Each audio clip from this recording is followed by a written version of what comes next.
गौरांगेर मधुर लीला jar कर्णे प्रवेशिला हृदय निर्मल भेलो तार। तो महाप्रभु की लीला इतने मधुर है, जो उसको सुनेगा उसका हृदय क्या होगा? निर्मल हो जाएगा। और परम पूज्य गोपाल कृष्ण महाराज जी भी बहुत महाप्रभु की लीला सुनाते थे, और विशेष करके चंदन लीला क्योंकि अभी चल रहा है, तो आप देखेंगे उनके प्रवचन में अक्सर वो माधवेंद्रपुरी की बात जरूर बोलते थे। उनका फेवरेट लीला था माधवेंद्रपुरी। कैसे माधवेंद्रपुरी कहां से जाते हैं? वृंदावन से जगन्नाथपुरी चंदन लेने। तो बताते हैं कि भक्त भगवान की सेवा के लिए कुछ भी कठिनाई सहन करने तैयार है। आसान नहीं था, वृद्ध अवस्था में थे, कहां वृंदावन कहां जगन्नाथपुरी, 2000 किलोमीटर पैदल चल के जाना, चंदन लेके आना, लेकिन तुरंत निकल पड़े, भगवान का आदेश है। तो भक्त के जीवन में सेवा ही सबसे मुख्य है। हम देखेंगे परम पूज्य गोपाल कृष्ण महाराज के जीवन में इनका जो सेवा भाव था वो अतुलनीय था। उनका जीवन 24 घंटा हर एक सेकंड वो केवल प्रभुपाद जी की सेवा में ही बीतता था, कृष्ण की सेवा में। शुरू से ही जब पहली बार महाराज जी प्रभुपाद से मिले, कहां मिले? 1968 में। कहां मिले? कनाडा में। 1968 में गोपाल कृष्ण महाराज जी उस समय कोको कोला कंपनी में जॉब कर रहे थे। बहुत बड़ा पोजीशन था उनका उस जमाने में। और प्रभुपाद जी से मिले। कुछ भक्तों ने बोला, वो कभी एक बार इस्कॉन मंदिर गए थे, कुछ डोनेशन दिए थे, तो भक्तों ने उनका नंबर वह सेव कर लिया था। तो उनको खबर दिया कि हमारे गुरुजी आ रहे, आप भी आइए। प्रभुपाद महाराज जी आए और सबसे पहले उनको क्या सेवा दिया गया? हाँ, प्रभुपाद जी के रूम साफ करिए, यहाँ पे हमारे गुरुजी आएंगे, इस रूम का आप सफाई। तो महाराज जी बोले, मेरा पहला सेवा इस्कॉन में यही था, मैंने प्रभुपाद जी का रूम को अच्छे तरह से क्लीन किया। प्रभुपाद जी आए तो पहले तो बहुत प्रसन्न हुए, बोले कि रूम किसने इतना सुंदर साफ किया? तो उन्होंने बोला, ये नए भक्त हैं। तो प्रभुपाद जी उनसे मिलकर बड़े प्रसन्न हुए। इतने खुश हो गए प्रभुपाद जी कि उस समय इस्कॉन में ज्यादा विदेशी लोग, कोई भारतीय नहीं थे। जब प्रभुपाद जी अमेरिका गए तो पहले भारतीय हैं जो प्रभुपाद जी से अमेरिका में मिले, कनाडा में मिले। प्रभुपाद जी और पढ़े लिखे शिक्षित, बाकी लोग इस्कॉन में तो हिप्पी लोग ज्वाइन किए थे उस समय, तो पढ़े लिखे शिक्षित व्यक्ति आए। प्रभुपाद जी बड़े प्रसन्न हो गए। प्रभुपाद जी ने बहुत कृपा दिया उन पे। वो डेली आके प्रभुपाद जी का प्रवचन सुनते, जॉब भी करते थे, और तुरंत वो प्रभुपाद जी से अगले साल ही प्रभुपाद से दीक्षा ले लेते। 1969 में 16 माला जब शुरू करते हैं और अगले साल दीक्षा ले लेते हैं। बोलते हैं, प्रभुपाद जी मैं क्या जॉब छोड़ दूं? प्रभुपाद जी बोलते, नहीं,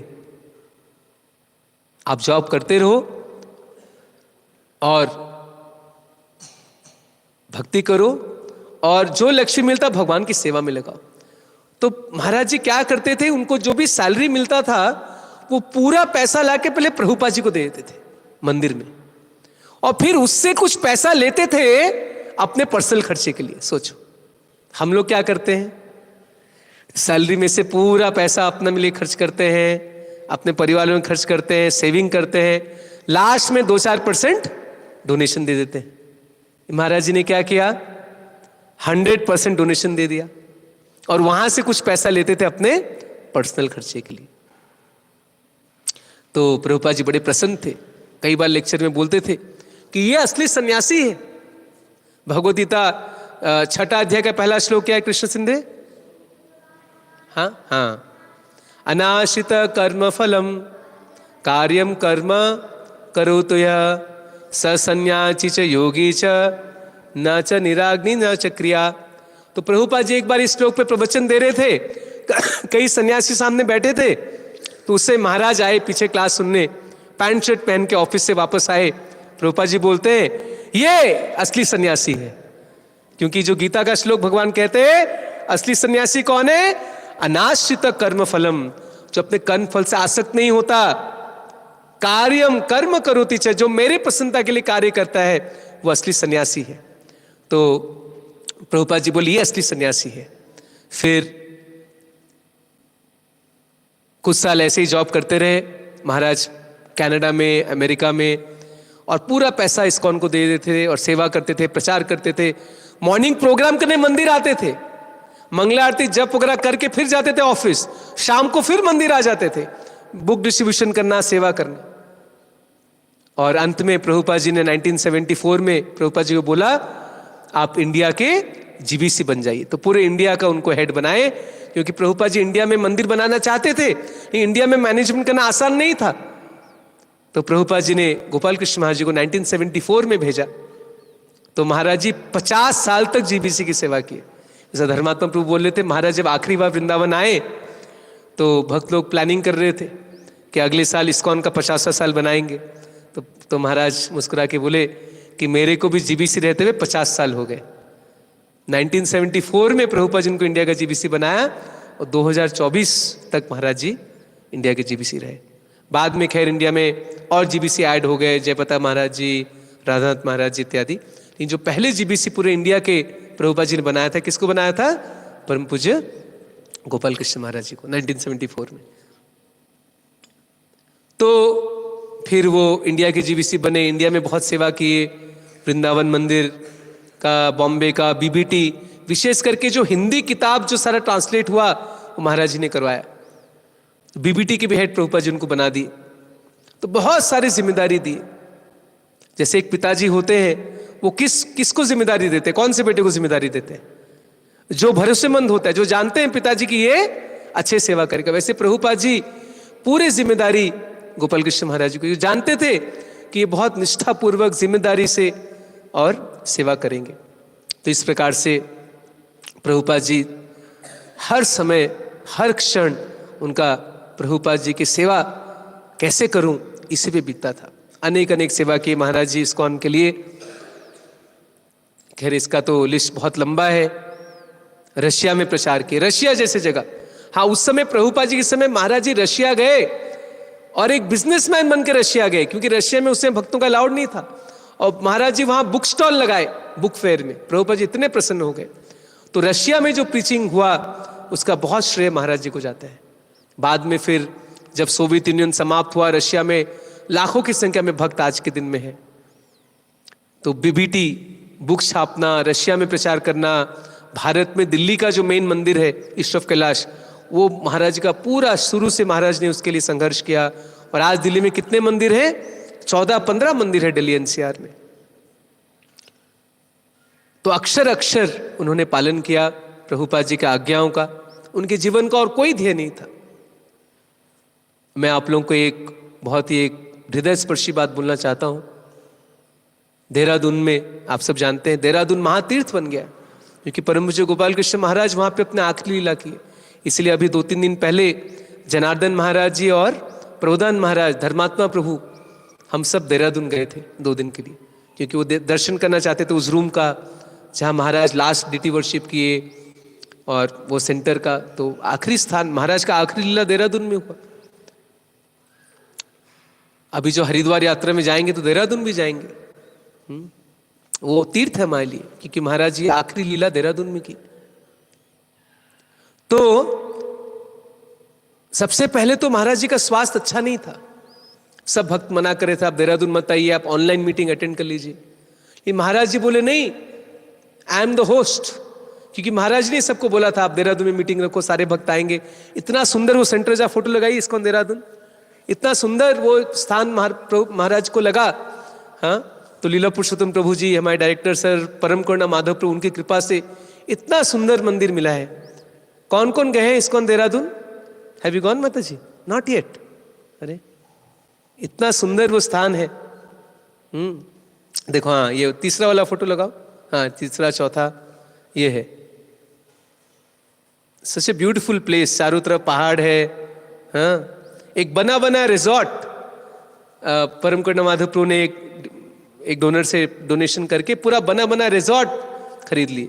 और देखिए और फोटो दिखाइए इसका, इस्कॉन देहरादून का। देखिए गोपाल कृष्ण महाराज जी इस्कॉन देहरादून, शायद हो सकता है कुछ फोटो आ जाए।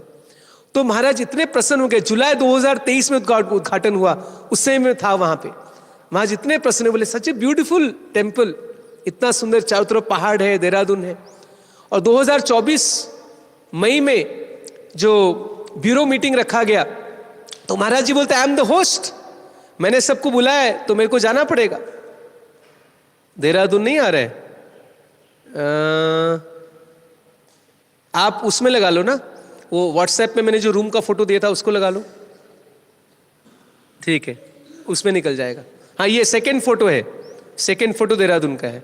यहाँ प्रभुपाद जी का आरती किए थे महाराज। हाँ वो भी है, वो लगा, वो लगा, बहुत सुंदर फोटो है। लेफ्ट लेफ्ट लेफ्ट, हाँ इसके नीचे, इसके नीचे, हाँ बस ये भूमि पूजन। हाँ तो वहाँ ब्यूरो मीटिंग भी था और भूमि पूजन था। तो महाराज जी ये देखो, ये लास्ट फोटो है, ये है 1 मई 2024। ये फोटो जरा व्हाट्सएप ग्रुप में भी डालना। ये देखो भूमि पूजन कर रहे हैं परम पूज्य गोपाल कृष्ण महाराज जी, लोकनाथ महाराज जी, इधर परम पूज्य भक्ति पुरुषोत्तम महाराज। तो सारे जितने बड़े बड़े सन्यासी ब्यूरो मेंबर वहां पे उपस्थित थे। ये भूमि पूजन कार्यक्रम है 1 मई 2024। तो महाराज जी आए, क्योंकि बोले नहीं ब्यूरो मीटिंग है, भूमि पूजन है, मैं जाऊंगा। तो महाराज जी वहां पे आए, बड़े मुश्किल से, स्वास्थ्य बिल्कुल भी ठीक नहीं था। एक तो ऐसी बात हुई कि इस सुबह लीला पुरुषोत्तम ने महाराज जी को बोला कि आप क्लास दीजिए। तो पता है महाराज जी क्या उत्तर देते हैं? आप कल्पना नहीं कर सकते क्या उत्तर देते हैं। हाँ, कि मैं साधना ठीक नहीं है आजकल मेरी, मैं क्लास नहीं दे सकता। ये सुन के भक्तों के आंखों में आंसू आ गए। बोले जो कितने साल प्रभुपाद जी 1968 में मिले, जो 56 साल से अपना जीवन का हर एक क्षण प्रभुपाद जी की सेवा में लगा दिए, वो क्या कह रहे हैं? हाँ ये बेड है, चलो कोई बात नहीं, अब ठीक है रहने दो। तो जो वो कह रहे हैं कि मेरी साधना अच्छी नहीं, मैं क्लास नहीं दूंगा, क्योंकि पिछले 1-2 साल से महाराज जी का स्वास्थ्य ज्यादा खराब हो गया, तो हर दिन मंगला आरती नहीं। तो उसके पहले 50 साल तक महाराज जो भी मंदिर में जाते थे उस मंदिर में पर्सनल मंगला आरती करते थे। यहां भी 2022 में जब मंदिर उद्घाटन हुआ, उसके बाद 2 दिन महाराज जी ने कृष्ण बलराम जी का मंगला आरती किया। 7 नवंबर को मंदिर उद्घाटन हुआ, 8 तारीख 9 तारीख दोनों दिन महाराज जी ने मंगला आरती किया, और 10 नवंबर को महाराज जी कमरे में गिर गए, थोड़ा उनको चोट लग गया था। तो कितना सौभाग्य है कि इसी मंदिर में कृष्ण बलराम जी का आरती 2 बार महाराज जी ने किया। तो 1-2 साल से वो थोड़ा सा हल्का सा साधना ढीला हुआ, तो महाराज बोलते मैं क्लास नहीं दूंगा क्योंकि मेरी साधना ठीक नहीं। सोचिए हम लोग की साधना क्या है? कुछ भी नहीं। तो नहीं, हमें कितना इंपॉर्टेंस देना चाहिए, हमारा साधना कैसे अच्छा हो। मंगलारती में आए, 16 माला अच्छे जप करें। मैं पहले ही बताया था, उनके एक सेक्रेटरी थे शुकप्रिया प्रभु, उनको महाराज जी का फॉर्मूला बताया। बोला देखो मंगला आरती में अपने आप को नंबर दो, जैसे पेपर होता है ना 100 मार्क्स का। तो बोले मंगला आरती जो मॉर्निंग प्रोग्राम है, कहते मंगला आरती हो गया 20%, यानी अगर मंगला आरती कोई टाइम से आया तो उसको 20 आउट ऑफ 20 मिल जाएगा। अच्छे से डांस किया, कीर्तन किया। साउंड फिर से गया, क्या है ये भी डिस्चार्ज हो गया? हरे कृष्णा। आवाज आ रहा है पीछे तक? जनार्दन तो आगे आ जाइए, इतना पीछे क्यों बैठे हैं? थोड़ा आगे आ जाइए, जो साउंड नहीं आ रहे तो आगे आ जाइए। पीछे साउंड आ रहे जो माला बना रहे? मेरे को इतना चिल्ला के बोलना पड़ रहा है, माइक ही नहीं है। हरे कृष्णा कृष्णा कृष्णा हरे हरे, हरे राम राम राम। आ गया। तो महाराज बोले मेरी साधना अच्छी नहीं, मैं क्लास नहीं दूंगा। तो हमें जरा आत्मचिंतन करना, हमारी साधना क्या है। तो महाराज जी फॉर्मूला दिए, 20% marks for Mangala Aarti, 40% marks for जपा। तो सुबह का चैंटिंग कितना इंपॉर्टेंट है। फिर कहते 10% for Guru Puja and Mangla Aarti, Guru Puja and दर्शन आरती। कितने नंबर हो गए? 70। And 30% marks for Bhagavatam class. तो आज कितने भक्तों को 100% मार्क्स मिला है? चलो, तो ये हमें मंगला आरती, अच्छे से चैंटिंग, गुरु पूजा, दर्शन आरती और भागवतम क्लास, ये पूरा करेंगे तो क्या बन जाता है? Morning programme.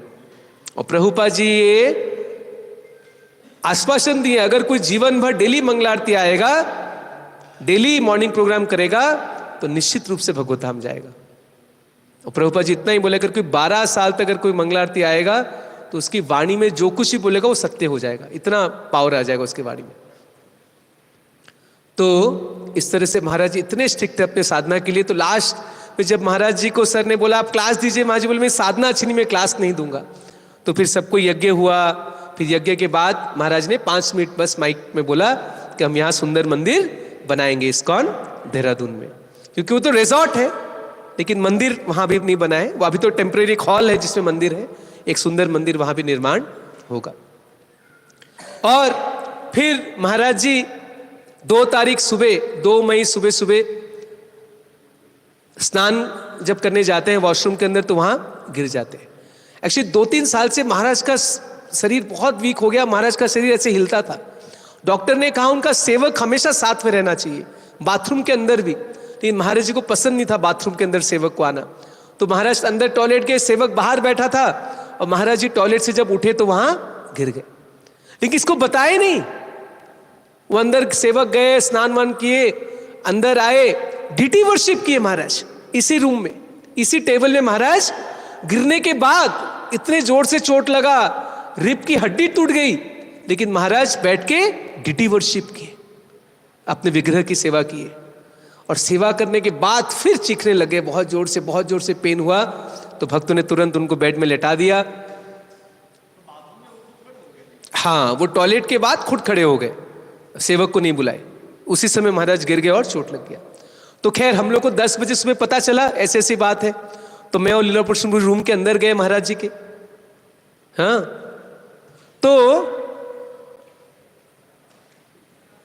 महाराज एक चेयर में बैठे थे, हल्का सा चोट लगा था, कोई खून नहीं निकला था, हल्का सा लाल दाग था। ये वो टेबल है जिससे महाराज जी, जो बच्चे आए थोड़ा सा देख लो, क्या नाम है, Radhesh, you can see. 2 minute बैठ जाओ, I am just showing some beautiful some very important thing now. This is the room in Dehradun जहाँ पे महाराज जी लास्ट समय थे।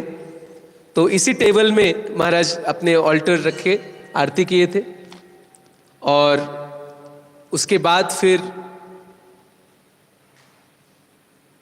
पेन ज्यादा हुआ, लेट गए। एक वहां पे नर्स थी, उन्होंने उनको इंजेक्शन दिया, पेन किलर इंजेक्शन। थोड़ा सा ठीक हुए, बैठ गए, बर्फ भक्त लगा रहे थे। उस समय मैं और लीला पुष्प रूम के अंदर जाते हैं और महाराज हमें देखते ही तुरंत क्या बोलते हैं, क्या बोलते हैं, इट्स माई कर्मा। क्या बोलते हैं, ये मेरे कर्म है। सोचो, मतलब उनके स्तर के भक्त, भगवान के शुद्ध भक्त, महाभागवत, वो क्या बोल रहे हैं, ये मेरे कर्म की कारण। यानी भागवत में श्लोक कहा गया है, तत्तेनुकंपा सुसमीक्षमानो भुंजान एवात्मकृतम विपाकम ऋत्वाग वपुर्भिर्विदधन नमस्ते जीवे तो यो मुक्ति पदे सदाय भाग। तो कहते हैं जो भक्त होता है उनके जीवन में जो भी संकट आता है वो क्या सोचते हैं, किसके कारण आ रहा है, मेरे ही पाप कर्म के कारण। तो महाराज जी तुरंत बोलते हैं, ठीक है श्लोक रहने दो कोई बात। तो महाराज जी बोलते हैं इट्स माई कर्मा। तो ये सुन के लीला पुष्प बोलते, no Maharaj, you have done so much service for Krishna, for our movement. तो महाराज बोलते हैं, I have simply tried to please Srila Prabhupada. उनके आंखों में आंसू आ गए। एक लाइन बोले, क्या, मैंने केवल प्रभुपाद जी को प्रसन्न करने का प्रयास किया। I have simply tried to please Srila Prabhupada. फिर महाराज बोलते हैं, yesterday's program was very good, many sadhus came. कि भूज पूजन प्रोग्राम बहुत सारे बड़े बड़े साधु सन्यासी आए थे। तो प्रभु जी बोले, यस महाराज।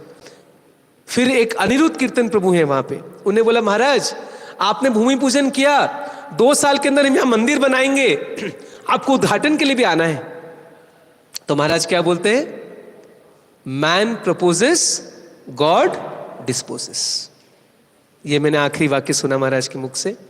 कहते मनुष्य प्लान बनाता है लेकिन प्लान को ठीक सच कौन करता है, गॉड। इंग्लिश में कहा होता है मैन प्रपोजेस गॉड डिस्पोजेस। फिर उसके बाद हम लोग रूम के बाहर आ गए। फिर महाराज जी थोड़ा सा प्रसाद लिए, पता नहीं क्या उसके मेरे मन में प्रेरणा आई, मैं किचन में जाके वो प्लेट महाराज जी का रूम के अंदर लेके आया। उनका आखिरी जो ब्रेकफास्ट का प्लेट था, तो किचन से मैं रूम में लेके आया और महाराज जी थोड़ा प्रसाद लिए और वहां से चल के गाड़ी में बैठे। महाराज को व्हील चेयर पसंद नहीं था और महाराज नहीं चाहते भक्त लोग डिस्टर्ब हो, तो महाराज वॉकिंग करके, रीढ़ की हड्डी टूटी इतने पेन में महाराज अपने कमरे से गाड़ी तक वॉक करके गए और फिर वहां पे गाड़ी से बैठ के हॉस्पिटल गए। फिर हॉस्पिटल पहुंचने के बाद फिर स्ट्रेचर में गए। तो और उसके बाद आप जानते हैं केवल 2 दिन हॉस्पिटल में रहे और 5 मई को द्वादशी के दिन सुबह सुबह महाराज जी अपना आखिरी अंतिम लीला करते हैं। उस समय लोकनाथ महाराज जी उनके साथ रहते हैं और वो उनको हरे कृष्ण महामंत्र बोलते हैं। महाराज जी कहते हैं जब उन्हें महामंत्र बोला हरे कृष्णा कृष्णा कृष्णा हरे हरे, हरे राम राम राम हरे हरे, तो महाराज का मुख एकदम से महाराज ऐसे मुंह खोलते हैं और हरे कृष्णा बोलने का प्रयास करते हैं। तो इस तरह से महाराज जी का तिरुभाव होता है द्वादशी के दिन मई 5, 2024। और तिथि के अनुसार परसों वो तिथि है, कल एकादशी है, परसों द्वादशी है और परसों महाराज जी का तिरुभाव बनाएंगे 25 अप्रैल। और पिछली साल 25 अप्रैल 2024 को महाराज गुरुकुल आए थे लास्ट, सोचो इंग्लिश डेट के हिसाब से 25 अप्रैल 2024 को महाराज जी गुरुकुल आए थे और परसों ही महाराज जी का पहला तिरुभाव तिथि है। तिथि के अनुसार द्वादशी है परसों, तो परसों हम लोग ये उत्सव मनाएंगे। जो वैष्णव का आविर्भाव तिरुभाव दोनों ही उत्सव है। विशेष करके कहते हैं जब वैष्णव अप्रकट हो जाते हैं तिरुभाव तिथि और भी ज्यादा क्या प्रभु जी धूमधाम से मनाया जाता है। क्यों? क्योंकि वो भगवान के पास वापस चले गए, पहला कारण। दूसरा कारण कि उनका विजय हुआ, वो जिस मिशन के लिए आए थे उनको सक्सेसफुल किए, प्रचार किए और भगवान के धाम वापस लौट जाते हैं। तो इसलिए हम तिरुभाव तिथि परसों बनाएंगे और परसों प्रोग्राम नीचे हॉल में होगा, सारे स्टूडेंट्स वहाँ पे रहेंगे, तो नीचे हॉल में हम प्रोग्राम बनाएंगे। और कल सुबह भी थोड़ा कुछ महाराज का गुणगान हो सकता है। वृंदावन में 3 दिन का प्रोग्राम है, आज कल और परसों महाराज का गुणगान होगा अलग अलग शिष्यों के द्वारा।